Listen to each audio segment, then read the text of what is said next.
사도신경으로 신앙 고백 드리겠습니다. 나는 전능하신 아버지 하나님 천지의 창조주를 믿습니다. 나는 그의 유일하신 아들 우리 주 예수 그리스도를 믿습니다.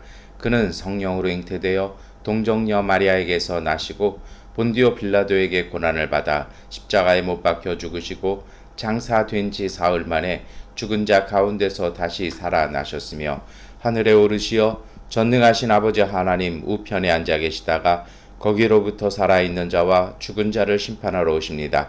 나는 성령을 믿으며 거룩한 공교회와 성도의 교제와 죄를 용서받는 것과 몸의 부활과 영생을 믿습니다. 아멘. 찬송가 442장 찬송 드리겠습니다.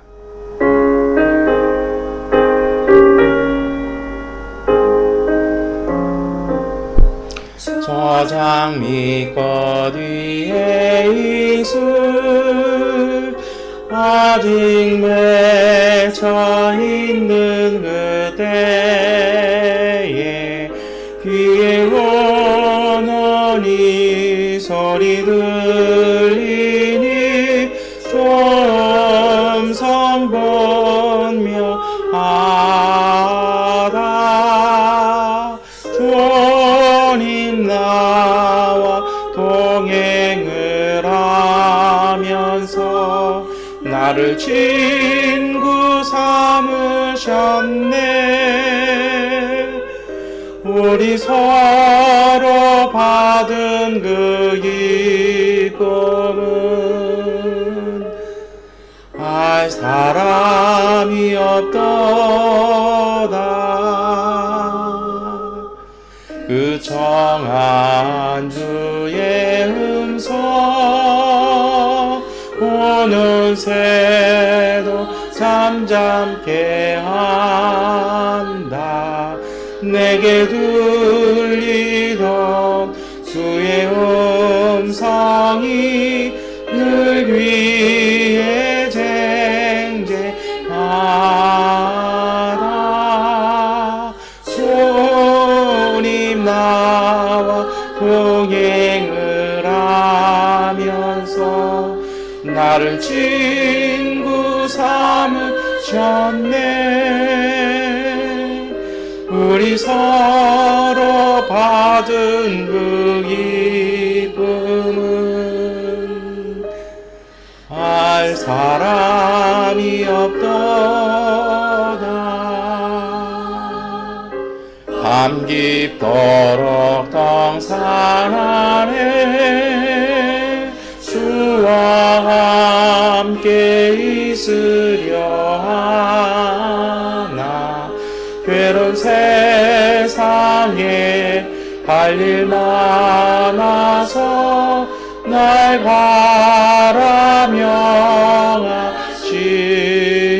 바라명하신다. 주님 나와 동행을 하면서 나를 친구 삼으셨네. 우리 서로 받은 그 기쁨은 알 사람이 없도다.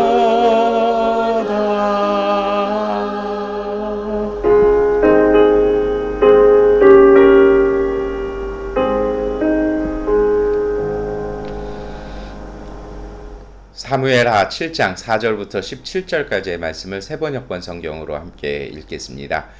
그러나 바로 그날 밤에 주님께서 나단에게 말씀하셨다. 너는 내 종 다윗에게 가서 전하여라. 나 주가 말한다. 내가 살 집을 내가 지으려고 하느냐. 그러나 나는 이스라엘 자손을 이집트에서 데리고 올라온 날로부터 오늘에 이르기까지 어떤 집에서도 살지 않고 오직 장막이나 성막에 있으면서 옮겨 다니며 지냈다. 내가 이스라엘 온 자손과 함께 옮겨 다닌 모든 곳에서 내가 나의 백성 이스라엘을 돌보라고 명한 이스라엘 그 어느 지파에라도 나에게 백향목 집을 지어주지 않은 것을 두고 말한 적이 있느냐.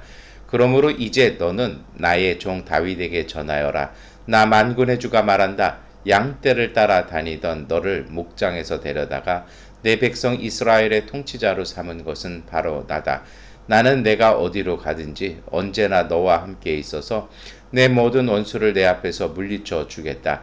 나는 이제 내 이름을 세상에서 위대한 사람들의 이름과 같이 빛나게 해 주겠다. 이제 내가 한 곳을 정하여 거기에 내 백성 이스라엘을 심어 그들이 자기의 땅에서 자리 잡고 살면서 다시는 옮겨 다닐 필요가 없도록 하고 이전과 같이 악한 사람들에게 억압을 받는 일도 없도록 하겠다.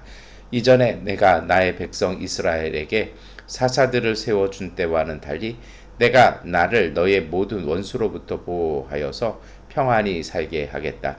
그뿐만 아니라 나 주가 너의 집안을 한 왕조로 만들겠다는 것을 이제 나 주가 너에게 선언한다. 너의 생애가 다하여서 내가 너의 조상들과 함께 묻히면 내가 내 몸에서 나올 자식을 후계자로 세워서 그의 나라를 튼튼하게 하겠다. 바로 그가 나의 이름을 드러내려고 집을 지을 것이며 나는 그의 나라의 왕위를 영원토록 튼튼하게 하여 주겠다. 나는 그의 아버지가 되고 그는 나의 아들이 될 것이다. 그가 죄를 지으면 사람들이 저의 자식을 매로 때리거나 채찍으로 치듯이 나도 그를 징계하겠다. 내가 사울에게서 나의 총애를 거두어 나의 앞에서 물러가게 하였지만 너의 자손에게서는 총애를 거두지 아니하겠다. 내 집과 내 나라가 내 앞에서 영원히 이어갈 것이며 내 왕위가 영원히 튼튼하게 서 있을 것이다. 나단은 이 모든 말씀과 계시를 받은 그대로 다윗에게 말하였다. 아멘. 네, 우리 계속해서 사무엘하 7장의 말씀을 읽어가고 있는데요. 오늘 우리가 함께 읽은 말씀은 나단이 다윗에게 전한 예언의 말씀이었습니다. 여러분 가끔 제가 말씀을 드립니다만 예언이라는 것은요 앞으로 일어날 일이 아니라 오늘을 어떻게 살 것인지에 대한 하나님의 말씀이라고 이렇게 보실 수가 있습니다. 요즘 한국이 정치판이 이 전보고 무속 때문에 난리가 났는데요. 미래에 어떤 일이 일어날 것이냐가 중요한 것이 아닙니다. 중요한 것은 우리가 믿는 신앙에서는 오늘을 우리가 어떻게 살 것이냐라는 것인데요. 오늘 특별하게 이 나단이 전한 예언에는 그 배경이 있어요. 어떤 배경이냐면 다윗이 이제 왕국을 기초를 세웠습니다. 통일도 했고요. 수도도 정했고 이제 이렇게 모든 걸 정비해 나가니까 이제는 하나님의 성전을 지어야겠다라는 생각을 비로소 하게 됩니다. 근데 참 특이한 거예요. 왜 그러냐면 이스라엘 민족은요 그때까지 성전이라는 개념은 없었어요. 무엇이었냐면 성소라는 그 성막이라고 우리가 이렇게 많이 말씀하시는 그런 게 있어요. 근데 특징이 뭐냐면 성전은요 고정되어진 것이라면 성막은 움직이는 것입니다. 그래서 이게 굉장히 좀 특징이 있어요. 그래서 나중에 이것이 뒤로 갈수록 더 심해지는데요. 이게 나중에 나라가 갈리잖아요. 근데 남쪽 유다는 끝까지 어디에 집착하냐면 예루살렘 성전, 이 다윗의 아들 솔로몬이 오늘 예언에 등장하는 그 아들이 지은 성전에 집착한다라면요. 북쪽 이스라엘은 그 성전이 아니라 어디에 집중하냐면 성전 안에 안치되어 있었던 하나님의 말씀이 담긴 법궤가 중요했습니다. 그래서 그 특징이 뭐냐면 성전은 이렇게 움직이지 못하잖아요. 한번 지으면요. 근데 이 법궤는 고리가 있고 그 고리에다 막대기를 끼워서 끊임없이 움직이는 그런 기능을 합니다. 그러니까 뭐가 좀 약간은 서로 다른 전통들이 이렇게 있다라고 보일 수도 있는데요. 없었어요. 그래서 하나님의 말씀인 법궤는 항상 백성과 함께 움직인다는 생각을 했습니다. 그런데 다윗이 이 생각을 한 것은요, 어떻게 보면 문화사적으로 본다라면 이제 뭔가 좀 진보하기 시작하는 거죠. 발전을 가져가기 시작하는 거고, 다른 국가들도 보니까 도시를 세우고, 뭐 왕이 생기고, 정치가 완비되면 이 성전을 세워서 그게 하나의 공표거든요. 이 국가는, 이 나라는 하나님이 다스린다라는 하나의 그런 공표와 같은 것이거든요. 그걸 세우겠다라는 것입니다. 이제 다윗이 어찌 보면 그 하나님에 대한 마음일 수도 있습니다. 이것을 뭐 정치적으로도 해석하시는 분도 있습니다만 어떻게 되었든 다윗은요. 다윗의 왕국은 하나님의 말씀이 다스리는 곳이라고 천명하고 싶었던 것입니다. 그런데 그날에 하나님께서 나단에게 이제 말씀을 주신 것이죠. 그 말씀의 내용은 어떤 것입니까? 결과적으로 성전 짓지 말라는 것입니다. 뭐 여러 가지 이유, 다른 본문들, 평행 본문들을 보면 이유들이 나와요. 다윗의 손이 너무 피가 묻어서, 다시 말하면 너무 많은 살육을 했기 때문에 그 성전은 평화의 성전이 되어야 되는데 그것이 승리자의 성전이 되어서는 안 된다라는 평행 본문의 말씀도 있습니다만, 오늘 말씀은요, 하나님께서 거부하시는 것은 첫 번째 이유는 무엇입니까? 하나님은요, 어느 한 고정된 장소에 계시는 분이 아니라 하나님은 백성과 함께 움직이시는 분이시라는 것입니다.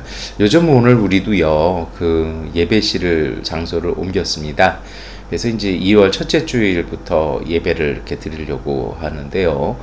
이제 마지막 이제 뭐 이렇게 조명 달고 지금 그런 거 하고 있습니다만, 가능한 대로 이렇게 아주 단순하게 했습니다. 그런데요, 여러분, 오늘 하나님의 말씀이 오늘 우리에게 주시는 의미들 무엇일까요? 제가 말씀드렸잖아요. 하나님은 고정된 장소가 아니라 하나님은 백성들의 삶과도 함께 했다라는 것입니다. 그래서 하나님께서 나단을 통해서 다윗에게 아주 세세하게 말씀을 하는데요. 출애굽 이후로부터 하나님께서는 계속 백성과 함께 다니셨고, 어떤 지파에게도 이렇게 성전 지으라는 이야기는 안 하셨다라는 것입니다. 어떤 의미가 있을까요? 우리가 받아들일 수 있는 은혜의 말씀이 있습니다. 그것은 하나님께서는 오늘 우리와 언제나 함께 다니신다라는 것입니다. 오늘 우리가 읽은 말씀이 사무엘 하잖아요. 그런데 이 사무엘하 앞에, 그리고 또 오늘 본문에서도 등장해요. 사사 때와는 다를 것이다. 사사기가 있잖아요. 출애굽기, 여호수아 이렇게 지나가면서 사사기 있는데요. 거기에 보면은 이스라엘 백성이 항상 잘했던 것만은 아니에요. 문제도 많았고, 하나님 앞에서 잘못 행동해서 오늘 본문에 나오는 것처럼 회초리로 맞기도 했습니다. 그런데 참 은혜로운 사실은 뭐냐면, 백성이 실패하고 실수하는 그 시간에도 하나님은 백성을 떠나지 않으셨다라는 것입니다. 그래서 가나안 땅, 출애굽 이후로부터 지금까지 하나님은 백성들과 함께 하셨다라는 것입니다. 여러분, 여기서 기억하실 것이 있어요. 무엇이냐면, 지도자와 함께 하신 하나님이 아니라 백성과 함께 하시는 하나님이셨다라는 것입니다. 우리가 언뜻 읽으면요, 모세도 있었고 여호수아도 있었고 또 사사들도 있었고요. 그 유명한 사무엘도 있지 않았습니까? 하나님께서 그들을 통해서 말씀도 주셨잖아요. 근데 하나님은요, 뭐라고 말씀하세요? 이름조차 기록되어지지 못한 그 숱한 백성들, 다시 말하면 공동체와 하나님은 함께 하셨다라는 것입니다. 여러분, 오늘 다윗이 그 성전을 지으려고 그래요. 제가 조금 말씀을 드렸습니다만, 어떤 학자들은 이것을 정치적인 이유로 성전을 지었다라고도 이야기하는 분들도 계세요. 그런 주장도 있어요. 그런데 이게 어느 정도 왜 이런 얘기들이 나오냐면요, 하나님께서 성전을 짓지 말라고 성전을 거부하신 이후에는요, 하나님이 계시는 곳은 권력자, 그리고 왕, 지도자 옆에 계시는 분이 아니라 하나님은 백성과 함께 하시는 분이시라는 것입니다. 이것 때문에 하나님은 성전을 거부하셨다라는 것입니다. 그러면 여러분, 이후로 지어지는 성전, 그리고 오늘 우리도 교회를 지금 건축하고 세워가고 있잖아요. 초라한 성전이긴 합니다만 귀합니다. 왜요? 여러분들의 많은 기도와 그리고 헌신으로 세워졌기 때문인데요. 그건 성전 아닐까요? 하나님이 나중에 마음이 바뀌신 것입니까? 네, 그것보다는요, 그 이후에 세워지는 성전들은 어떤 기능이 있냐면, 공동체, 그런 백성들이 함께 모이는 곳으로서의 성소로서의 의미를 갖습니다. 그러나 하나님은요, 어디에 계십니까? 숱한 백성들의 삶 속에 주님은 함께 계신다라는 것입니다. 여러분, 오늘 우리가 이것을 잘 기억했으면 좋겠습니다. 하나님은 오늘 우리의 삶 가운데 함께 하십니다. 주님을 믿고 세례받은 여러분, 하나님은요, 오늘 우리의 삶 가운데 함께 계십니다. 그곳이 바로 하나님의 성전이고 하나님의 성소입니다. 그러니 우리가 어떻게 될까요? 우리가 하나님 앞에서 온전한 삶으로 살기 위해서 바로 서야 할 것입니다. 하나님께서 우리와 함께 하신다라는 우리 주일 예배 시간에 서로 교제 인사이기도 한데요. 이것은 하나의 신앙 고백과도 같은 것입니다. 때로 우리가 삶을 살아가면서 좀 연약해질 때도 있고요. 힘들 때도 있어요. 그리고 때로는요, 절벽에 부딪힐 때도 있고요. 때로는 함정 같은 곳에 빠질 때도 있습니다. 그런데 여러분 꼭 기억하셔야 됩니다. 오늘 하나님께서 나단을 통해서 다윗에게 전한 이 말씀이요. 하나님은 어디에 계십니까? 절벽 안에서 갇혀서 더 이상 나가지 못한 우리, 때로는 함정과 올무에 빠져있는 오늘 우리요. 때로는 자책감과 자괴심과 무기력에 빠져있는 오늘 우리와 주님은 함께 계십니다. 어떻게 될까요? 오늘 사무엘하 7장은요. 하나님의 성전에 대한 말씀입니다. 성전이 하는 역할은 무엇일까요? 그것은 하나님께 제사 지내는 곳입니다. 다시 말하면 백성의 과오, 백성의 잘못을 고백하고 하나님의 은총 안으로 들어가는 곳이 바로 성전입니다.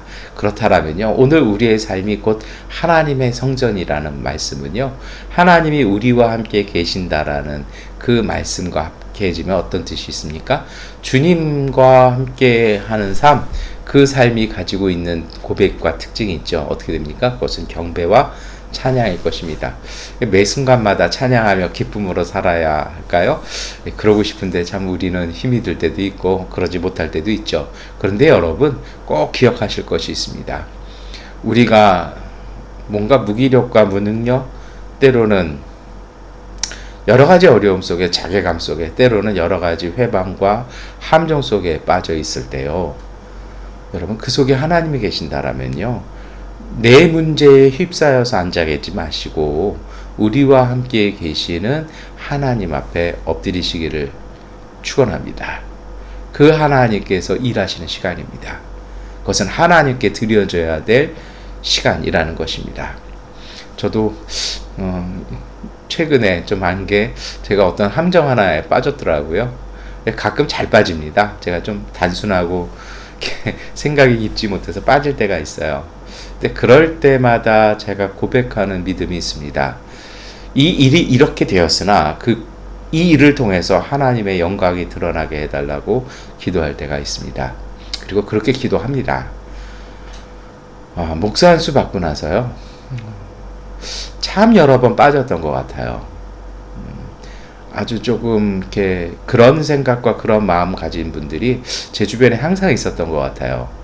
근데 제가 간간히 말씀을 드립니다만, 그럴 때마다 제게 권면해 줬던 할머니 전도사님의 말씀이 저는 주님의 음성이라고 생각합니다. 무슨 말씀이었냐면요, 목사님, 그 사람에게 마음 뺏기지 마시고 하나님께 기도하셔서 이 일을 통해서 하나님의 놀라운 능력이 나타나게 해달라고 기도하십시오. 요셉도 보디발 집에서 그랬고 감옥에서 그랬습니다.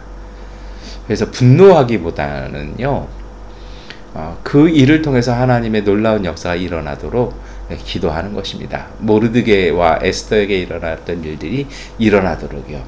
우리가 머리로는요, 우리가 말로는요, 우리가 힘으로는 부족하지만 오늘 우리 안에 있는 주님께서 우리 안에서 베푸시는 놀라운 은총이 일어나도록 기도하시는 것입니다. 여러분, 그 유대인들의 특징이 있어요.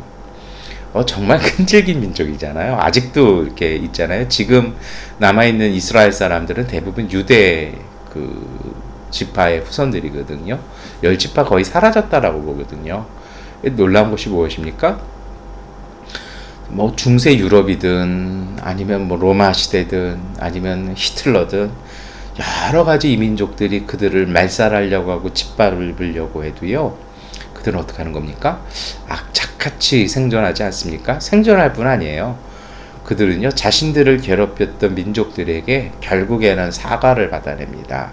그게 어떻게 보면 그들이 갖고 있는 신앙과 그것이 민족성이고요, 하나님 주신 약속이기도 했는데요. 근데 여러분, 오늘 우리도 마찬가지입니다. 하나님의 성전이 오늘 우리와 함께 하신다라는 이 말씀은요, 오늘 우리의 삶의 어려움들, 우리 스스로가 무너져 내리는 그 순간 속에 우리가 주님 앞에서 엎드려 예배하고 하나님을 의지할 때 하나님의 거룩하신 영광이 오늘 우리를 회복시키십니다. 이것이 바로 하나님을 믿는, 그리고 고백하는 믿음이시기를 축원합니다. 우리가 무슨 일을 하는 것이 아니라 주님께서 우리 가운데서 역사하십니다. 그 하나님께서 우리의 삶의 물 가운데서 새 길을 내실 것이고요, 아무것도 없는 가운데서 우리에게 양식을 주실 것입니다. 두 번째로 우리가 묵상할 것이 있습니다. 하나님께서는 나단을 통해서 다윗에게요, 나는 한 번도 성전을 세워달라는 이야기 하지 않았으니 그냥 두어라라고 얘기하십니다. 그리고요, 그게 너를 통해서 태어날 아들들 통해서 세워질 것이라고 말씀하시고 나서는요, 오히려 무엇을 해주시냐면 다윗 왕조를 세워주신다라고 축복해 주십니다. 참 묘한 것이 있어요.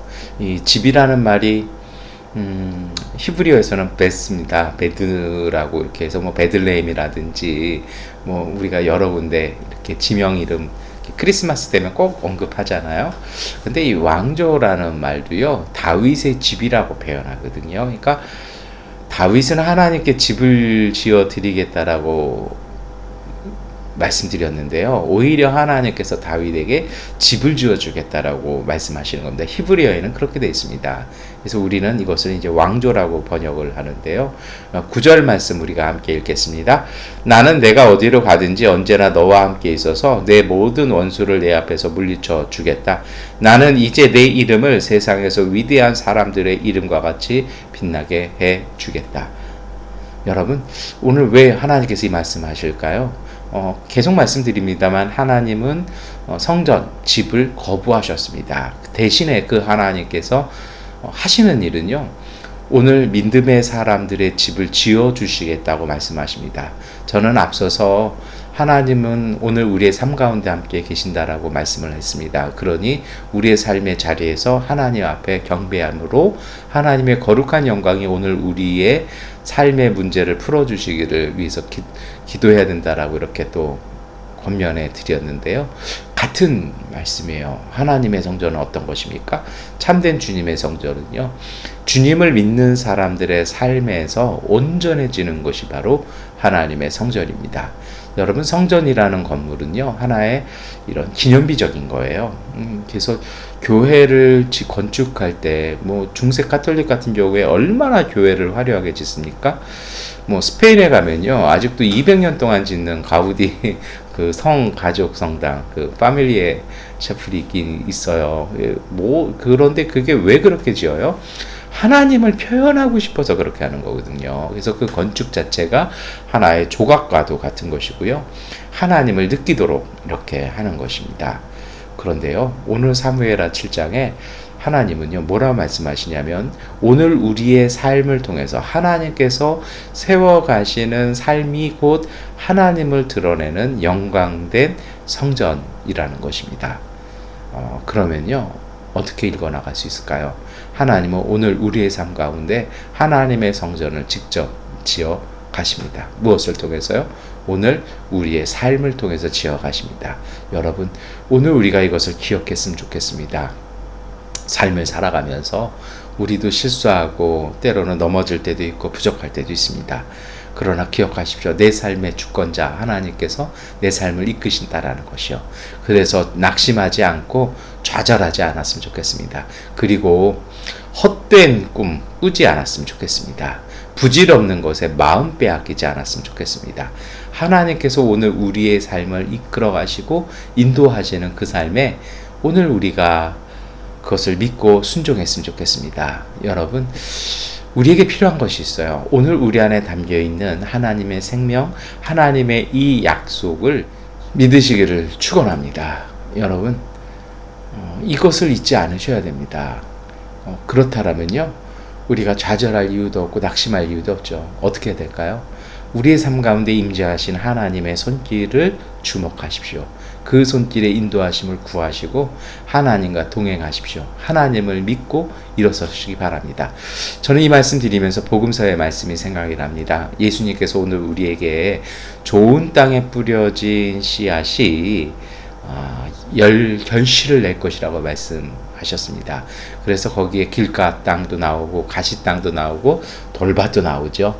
어떤 땅이 좋은 땅일까요? 그 말씀을요, 품어내는 땅이 좋은 땅입니다. 그 얘기는 무슨 얘기냐면요, 거기에 집중하는 것입니다. 땅은 땅인데 돌 없는 땅이 어디 있겠고요, 잡초 없는 땅이 어디 있겠어요. 길가 없는 땅에 어떻게 농사를 지어요. 거기다 농사 지으면 어떻게 접근해서 일을 할 수 있겠어요. 무슨 말씀이에요? 정말 좋은 땅은요, 가시에도 집중하지 않고 길가나 여러 가지 신경 안 쓰고 어디에만 집중하는 것입니까? 그 땅에 뿌려진 씨앗에만 집중해서요, 그것을 잘 보듬어내는 것입니다. 그것을 품어서 잘 지켜내는 땅이 결국 열매 맺는다라는 것입니다. 오늘 우리의 삶에 함께 계시는 하나님, 여러분 하나님께 집중합시다. 그 하나님의 은총과 인도하심에 오늘 우리가 집중하셔야 합니다. 그렇게 집중할 때 하나님께서 오늘 우리를 이끌어 가실 것입니다. 하나님의 말씀의 능력을 신뢰하고 믿고 고백하십시오. 그리고 그 말씀에 집중하십시오. 그 말씀이 이끌어 가시는 대로 주님 앞에서 온전하게 서십시오. 그것이 곧 오늘 우리의 성소입니다. 그리고 우리가 함께 그 은총과 은혜를 가지고 모여지는 자리, 그것이 바로 오늘 우리의 공동체의 성소가 될 것입니다. 기도하겠습니다. 전능하신 아버지 하나님, 하나님이 우리와 함께 하심을 항상 고백하고 믿고 간구하게 하여 주옵소서. 그러기에 우리의 삶이 힘들어질 때마다, 낙심할 때마다, 두려워질 때마다, 불안해질 때마다 우리와 함께 계신 하나님을 믿으며 하나님 앞에 엎드리며 경배하게 하여 주시옵소서. 주님의 은총이 오늘 우리를 이끌어 가심을 고백하게 하여 주시고 그 은혜로 오늘 우리의 삶 가운데 서게 하여 주옵소서. 주님, 진행되어 가고 있는 교회 공사의 마무리 과정들 지켜주시고 우리가 함께 모여 예배 드릴 때까지 주님께서 온전하게 인도하여 주옵소서. 예수 그리스도의 이름으로 기도드립니다. 아멘. 하나님께 기도하는 시간 갖겠습니다.